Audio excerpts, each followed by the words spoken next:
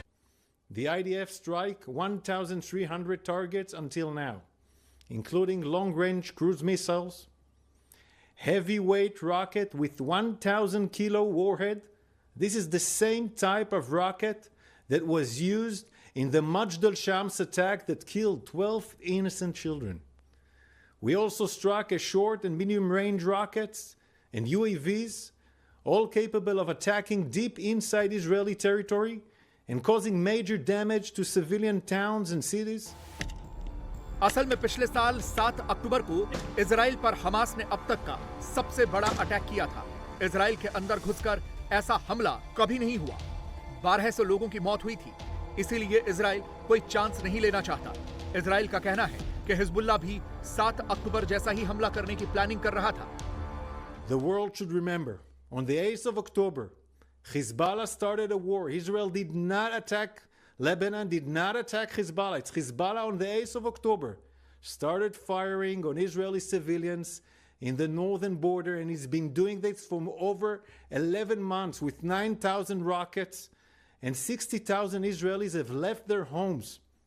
We have to act to stop the threat of Hezbollah. Hezbollah was planning to do a larger scale of massacre than the 7th of October in the northern Israel. And we will have to make sure that in any one of our borders we are safe and there is no threat of a 7th of October in any one of our borders, never again. इसीलिए Israel की air force ने पूरे Lebanon में Hezbollah के 1600 ठिकानों पर हवाई हमले किए। इजराइल की तरफ से यह भी कहा गया है कि अगर जरूरत पड़ी तो जमीनी अटैक भी किया जाएगा। इजराइल ने अपने हमलों का फोकस साउथ लेबनान में रखा है, जहां हिजबुल्लाह की सबसे तगड़ी उपस्थिति समझी जाती है।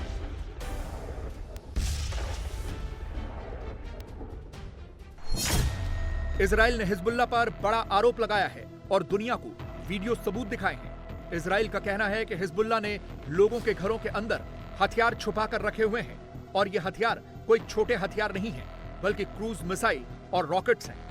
लोगों के घरों के अंदर इसलिए छिपा कर रखे गए हैं ताकि वो इजरायली ड्रोन्स की पकड़ में ना पाएं। लेकिन इसके बाद भी इजराइल ने न सिर्फ इन हथियारों वाले घरों की पहचान की, बल्कि उन्हें नष्ट करना भी शुरू कर दिया है। This is southern Lebanon. There are dozens of Lebanese villages along approximately 80 kilometers of the border with Israel. For over 20 years, Hezbollah has deployed its arms, such as cruise missiles, rockets, launchers, and explosive UAVs inside civilian homes hidden behind the Lebanese population. Let's look at an example that we identified a few weeks ago. This is a Russian-made DR-3 cruise missile hidden inside of a home.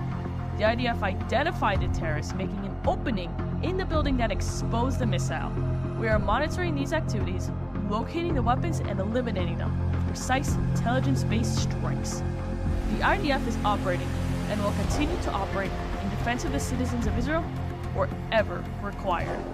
The IDF strikes today, we saw many secondary explosions, such as this. Behind every secondary explosions, there's a building containing deadly munitions, rockets and missiles, triggering such a reaction like you see here. It is likely that some of the casualties are from these secondary explosions. Here you can see a house used by Hezbollah to store its weapons. In the footage here following our strike on the weapon, secondary explosions can be clearly seen, and a rocket fired and hit a nearby house. Let me be clear. Hezbollah is responsible for this situation.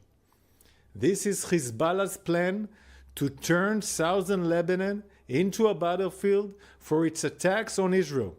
We cannot accept terrorist groups storing weapons inside people's homes.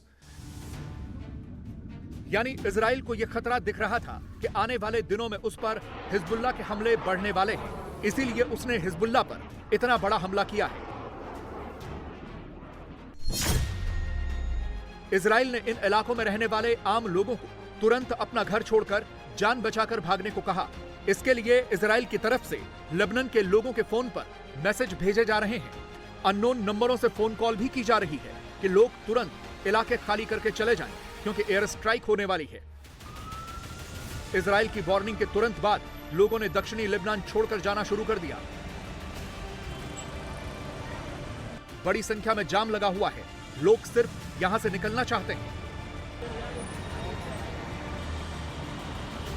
हालांकि इन लोगों का कहना है कि उन्हें भागने के लिए बहुत कम वक्त मिला है और उससे पहले ही बॉम्बिंग शुरू हो गई। सोमवार की सुबह 5 बजे से ही लेबनान में इजराइल के युद्धक हवाई जहाजों ने बम गिराने शुरू कर दिए थे। इजराइल के प्रधानमंत्री ने भी लेबनान के लोगों को वीडियो संदेश देकर उनसे सुरक्षित स्थानों पर जाने को कहा है। I have a message for the people of Lebanon. Israel's war is not with you. It's with Hezbollah. For too long, Hezbollah has been using you as human shields. It placed rockets in your living rooms and missiles in your garage. Those rockets and missiles are aimed directly at our cities, directly at our citizens. To defend our people against Hezbollah strikes, we must take out those weapons. Now, starting this morning, The IDF has warned you to get out of harm's way. I urge you, take this warning seriously. Don't let Hezbollah endanger your lives and the lives of your loved ones. Don't let Hezbollah endanger Lebanon. Please, get out of harm's way now. Once our operation is finished, you can come back safely to your homes. Israel के strike के बाद Beirut के स्कूलों में लेबनानियों ने शरण ली हुई है। स्कूल कॉलेज बंद कर दिए गए हैं। लोगों को सुरक्षित स्थानों पर भेजा जा रहा है। पूरे बेरूत शहर में ऐसे ही सायरन गूंज रहे हैं। इजराइल लगातार हिजबुल्लाह के नेताओं को भी निशाना बना रहा है। इजराइल के हमलों के बाद लेबनान में चौकसी बढ़ा दी गई है। सड़कों पर फौजी टैंक भी दिख रहे हैं। बेरूत के दक्षिणी हिस्से में इजराइल का एक अटैक हुआ है जिसमें 6 लोग घायल हुए। हिजबुल्लाह की तरफ से भी इजराइल पर हमला किया गया है। हिजबुल्लाह ने मंगलवार को इजराइल के नॉर्दर्न इलाकों पर हमला किया, जिनमें रमात डेविड एयरबेस, मैगिटो एयरफील्ड और अमोस बेस शामिल हैं। ये सब उत्तरी इजराइल के अफूला टाउन के आसपास लगे एरिया हैं। यानी कुल मिलाकर फिलहाल तो मिडिल ईस्ट का यह युद्ध थमता नहीं दिख रहा। करीब 11 महीने तक गाजा पट्टी में हमास को खत्म करने के बाद इजराइल अब हिजबुल्लाह को बर्बाद करने की ठान चुका है। शुरुआती हमलों में तो हिजबुल्लाह को बड़ा नुकसान उठाना पड़ रहा है।